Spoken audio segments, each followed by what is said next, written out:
The first thing that stayed with me wasn't the gunfire or the sirens or even the faces that swarmed the strip that night. It was the heat. Las Vegas has a way of cooking you alive after midnight, turning the air into a heavy blanket that clings to your chest and makes every breath taste like gasoline and neon.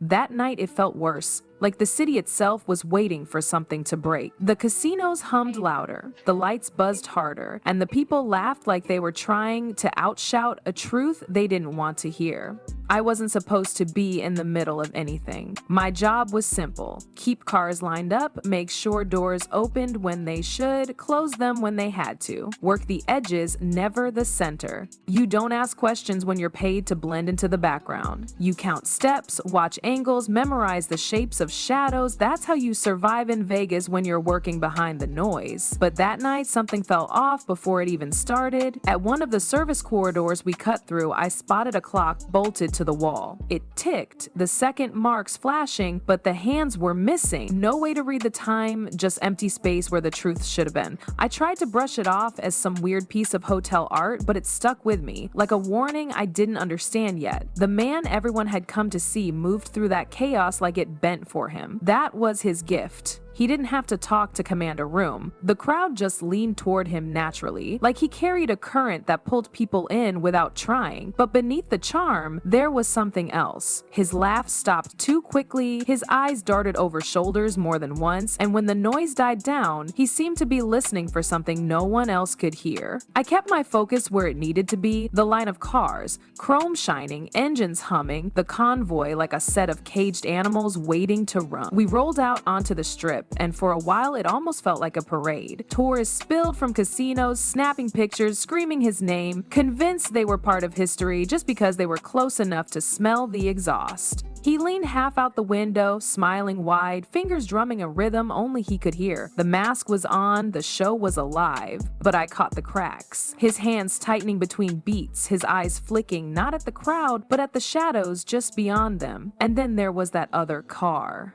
Dark, patient, sliding into place like it had rehearsed with us. It didn't rush, didn't swerve, didn't misstep. It matched every move, every pause, like a shadow trying too hard to look natural. We hit red lights that dragged too long, stretched so far it felt like someone was holding the city down with invisible fingers. The air in the car thickened. He leaned back, jaw set, thumb rolling over his knuckle until the skin turned white. To outsiders it looked calm, but I knew it wasn't calm. It was bracing. The first pop cracked the night open. Glass shattered, screams burst, and the strip turned into a war zone. I won't describe the sound, it's useless. If you were there, you don't need me to. If you weren't, words won't help you. He slumped, then stiffened, then sat too straight, as if strings pulled him upright. Blood soaked through his shirt, his hand pressing hard against the wound, but his eyes, God, his eyes weren't fading. They were fixed, alive, sharp. The ambulance slid in without sirens, almost like it had been waiting. The doors opened soft, no urgency, no pain. The paramedics moved like actors on a stage, every step rehearsed.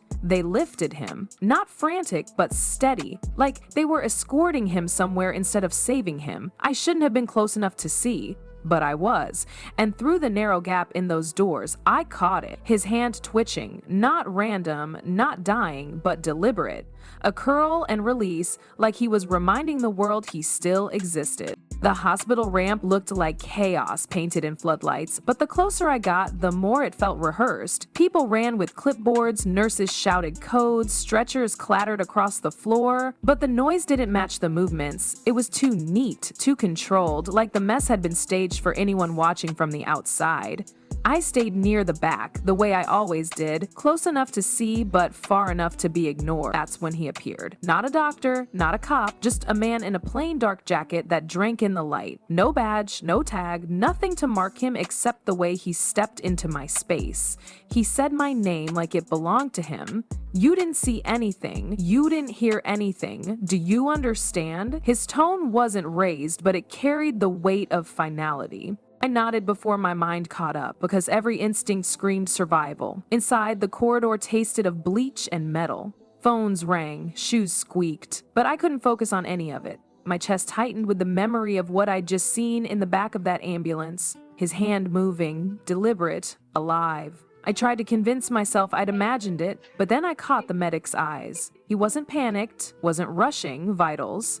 He was calm. Too calm. He shook his head once, slow and certain, like he was telling me to let go of what I thought I saw. They wheeled the stretcher past double doors that swung shut so hard they rattled the frames. I stood frozen, unsure if I was supposed to follow or fade back into the shadows. Before I could decide, another man brushed against me, whispering so close I felt the warmth on my ear.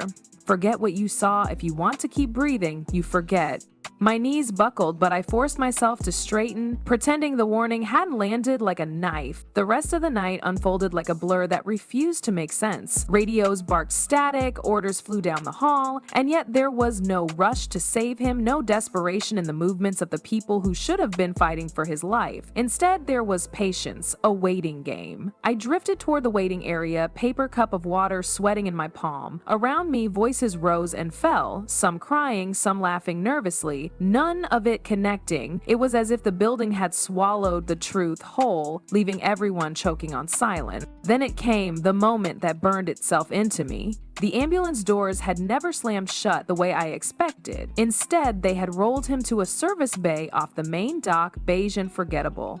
I slipped far enough to glimpse the inside as the door rattled up. Cold air poured out, unnatural and sterile. Not the smell of a hospital, but the chill of machines buried underground. And there he was, upright, on his feet, blood dripping down, but his body steady, balanced, alive. He looked at me directly, eyes sharp, not fading. He blinked once, slow and deliberate, like punctuation on a sentence meant only for me. Then his lips moved. At first, I thought I'd lost my mind, that my ears were lying, but the whisper reached me clear, not yet. 2 words dragged like gravel through my skull. Not the words of a dying man, but of someone holding on to something bigger. The medic beside him didn't flinch. He adjusted a monitor, flicked a switch, and the screen blinked to life, showing a perfect, steady rhythm. Not a crisis, not a struggle. Controlled. Managed. A performance. My stomach turned cold as I realized what I was witnessing. This wasn't an attempt to save a man's life. This was choreography. The man in the jackets reappeared. One hand landed on my shoulder, light but heavy enough to pin me in place.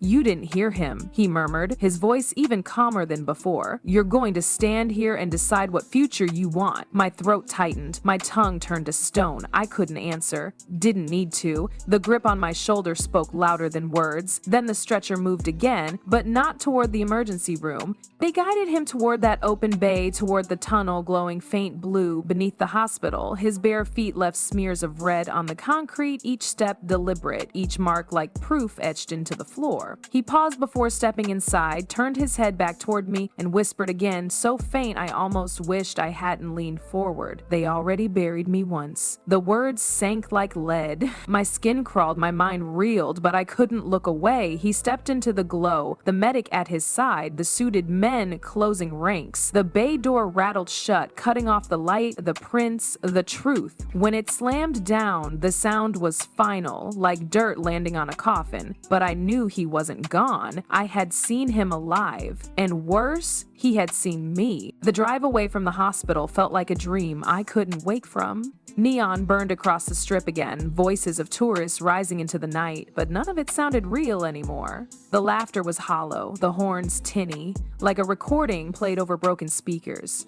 My hands trembled on the wheel, sweat slicking my palms even though the desert air was dry. Every face on the sidewalks looked like it was staring through me, daring me to open my mouth and repeat what I'd just seen. I kept my eyes forward because I knew if I met their gaze, I'd lose what little courage I had left. Back home, I couldn't step inside. I sat in the car until the first light bled over the rooftops, telling myself the sun would burn the memory away. It didn't. Every blink pulled me back into that bay, into his stare, into the whisper that lodged itself in my skull like a splinter. Not yet. They already buried me once. The words circled my brain on repeat until they bled into my dreams, twisting into new shapes, new tones, all of them worse than the original. Sleep became impossible. My nights were spent listening to silence that felt too heavy, like something pressing against my chest. I tried to drown it. Cheap whiskey, loud bars, pointless noise, none of it it worked. Music hit the hardest. Certain songs caught me off guard, pulling me back to that night until I felt the grip on my shoulder again. Phantom fingers pressing down with a warning I couldn't forget.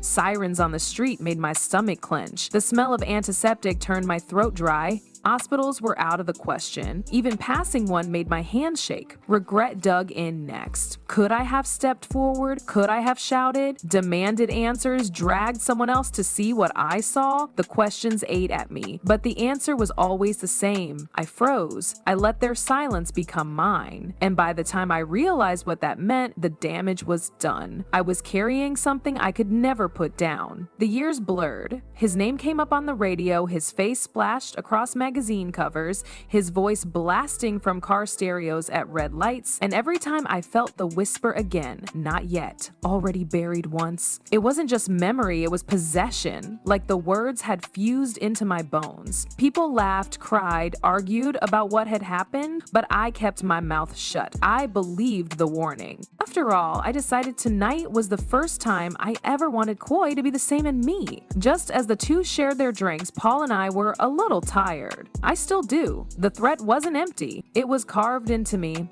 Their silence around it grew louder with time. The medics, the suits, the drivers, every single one of them pretended it never happened. Their blank faces made it clear, burying the same secret. And together, our silence built a cage. Some nights I wake up gasping, certain I've heard his voice again. Not in memory, but fresh, close, like someone whispering at my ear in the dark. Sometimes it's the same words. Sometimes it's something else, twisted but familiar. I've caught myself mouthing them in my sleep, lips moving to a rhythm that isn't mine. It terrifies me because it doesn't feel like remembering, it feels like being reminded. If one day I vanish, don't waste time with questions. Don't look for me in morgues or police files.